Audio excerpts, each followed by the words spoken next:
This is a Truth Transforms Truth Nugget, a daily dose of truth for your daily transformation. So God is good, and what should we do? Well, we should rejoice that God is good. We should give God praise because He is good. We should give Him praise because He is worthy and because He is great. And we should be filled then with gratefulness at God's good gifts.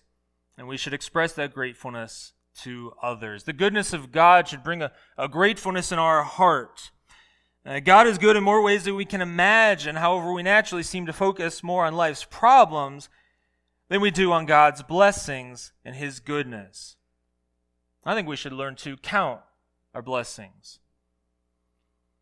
I came across a story that seems to show the need to count your blessings, and maybe what can help if you count your blessings over focusing on life's problems. There was a Jewish man. He lived in a one-room hut with his mother, his wife, and 6 children. As you can imagine, that was a bit crowded. Well, it was noisy. There was a lot of arguing. It was hard to live. Well, this Jewish man was finally fed up one day, and he went to the rabbi. And he said, "Rabbi, you've got to understand what's going on here. I live in a one-room house with my mother, my wife, and 6 children. It's unbearable. There's constant bickering. There's constant noise. There's constant crying. You've got to help me out. I'll do whatever it takes." The rabbi looked back and thought, "Okay, do you have a chicken?" Yeah, I have a chicken. Go home and take that chicken and bring that chicken into the house." Okay, it seems like a weird idea, but he said he would do what it takes. So he went home, he got the chicken, he brought it into the house, into this little hut. Well, the next day there was a great amount of noise, a great amount of crying and quarreling, as there always was, and then the clucking of the chicken.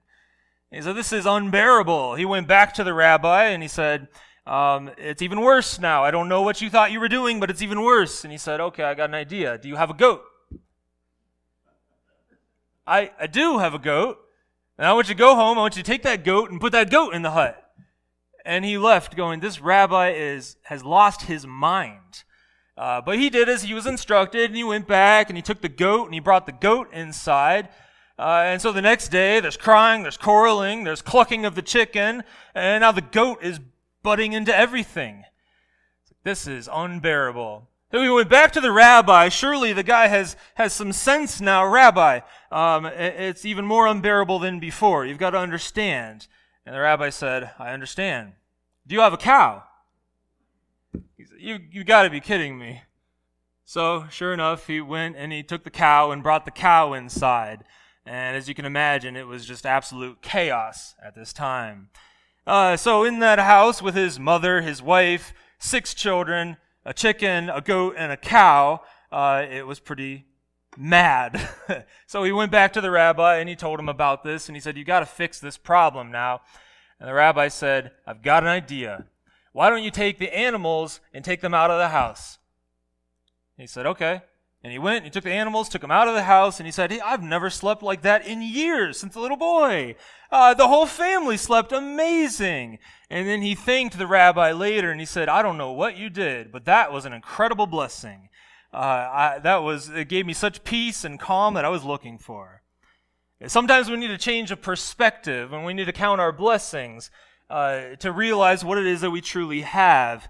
We'll always have life's problems. We'll always have different problems out there, but if we count our blessings, it will surely help. So we ought to follow the advice that comes from the author of the hymn, "Count Your Blessings," where he wrote in the song, "Count your blessings, name them one by one. Count your blessings, see what God hath done. Count your blessings, name them one by one, and it will surprise you what the Lord hath done."